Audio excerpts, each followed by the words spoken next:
My husband has started to change physically and emotionally, and I'm not sure what to think. Good afternoon Reddit.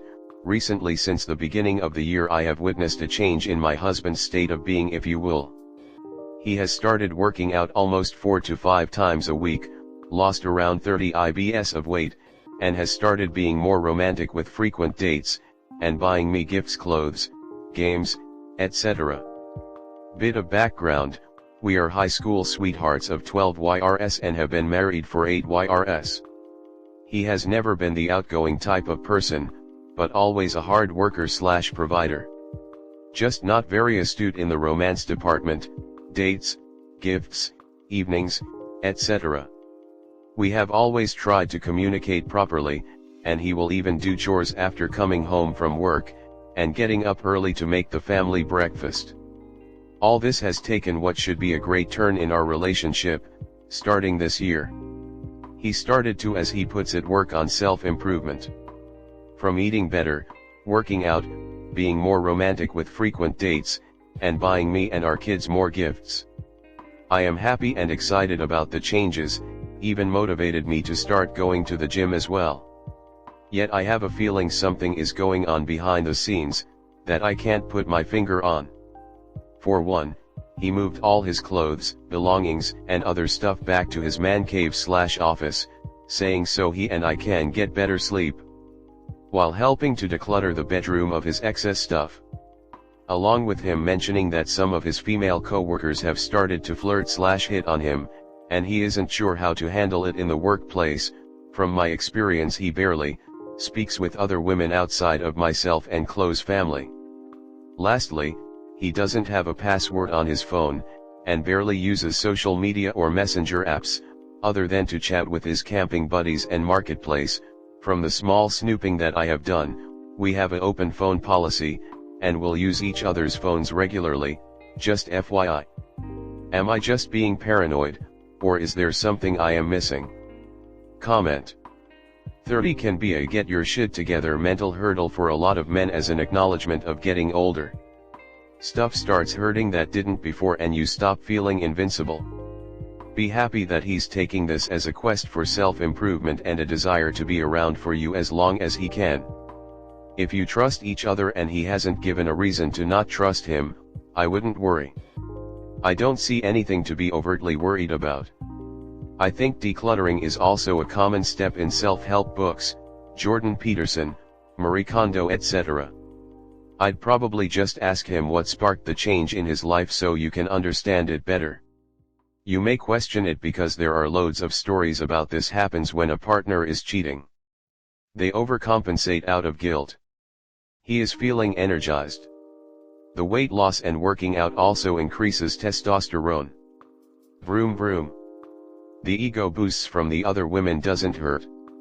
As for what he can do about the women at work, tell him to reply that he's very happily married to the love of his life. Enjoy it. His is an interesting post, as it comes from a too good to be true point of view, compared to most that are seen posted on here. It sounds like he is doing a good job being a father and husband, having improved following his lifestyle changes. It's hard to know what the motivation for these changes was, from what you've written.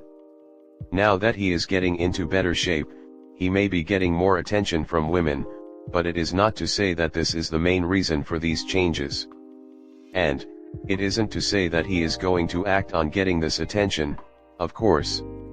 The stuff with the moving of the clothes is what is the biggest question mark here, but maybe there is method behind the moving of stuff outside of the bedroom. Though it does elude me. Next story 2. My girlfriend said that I didn't show up for her like the rest of her friends did. Last week my girlfriend's grandma died. She had to make an emergency trip home and I texted her to make sure she got home safe. Over the weekend we talked on the phone once and texted here and there a couple times. I let her know that I'm a phone call away / text because I didn't want to suffocate her with texts.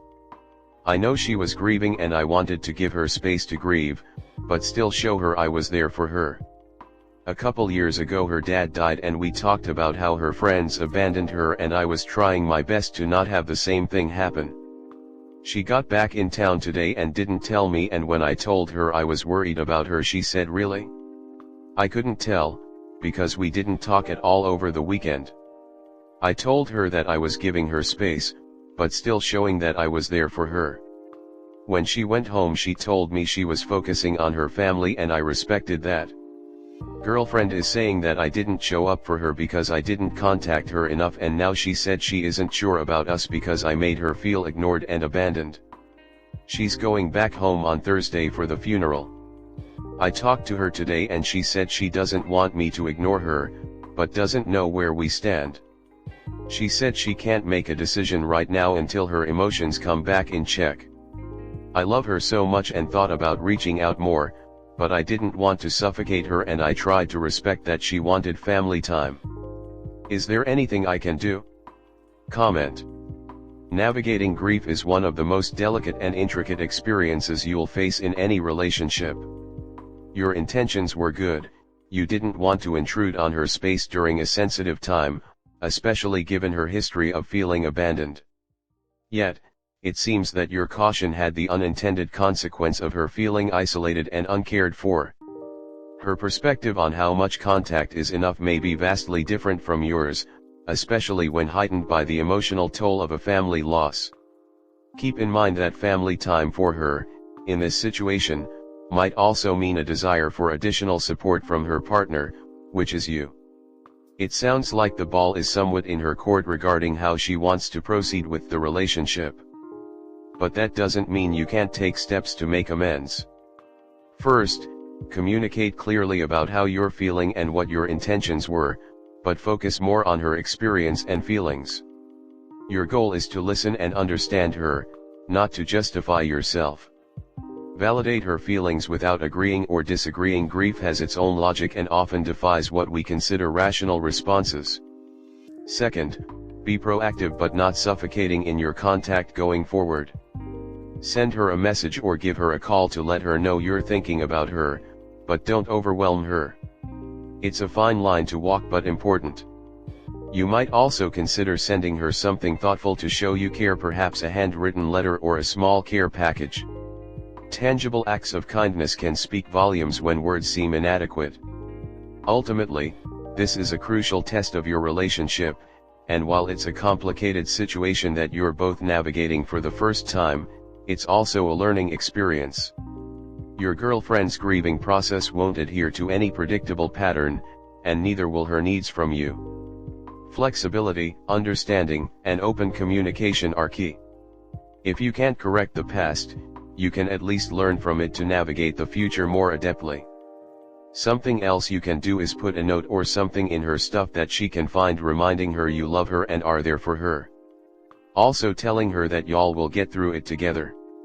Apologize for not being there for her how she needed, but remind her that you want to be there for her but don't know how. Hope this might help.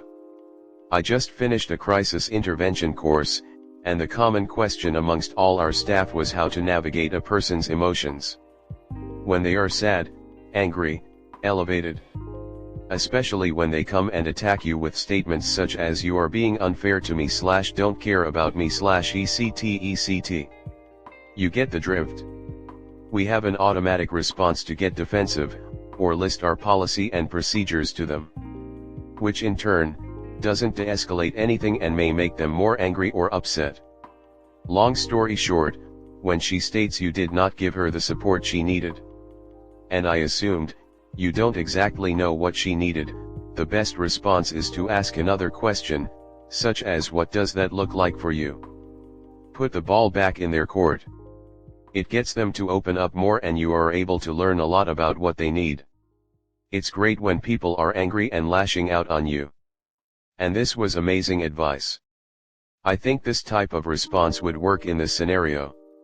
Next time she brings it up, don't invalidate her feelings as the previous response stated. Just ask her, how would that support look like for her? I agree with some of what people are telling you. Grief is very complicated, and how everyone copes with it is different. Though, you obviously know that. I don't think this is something to beat yourself up over.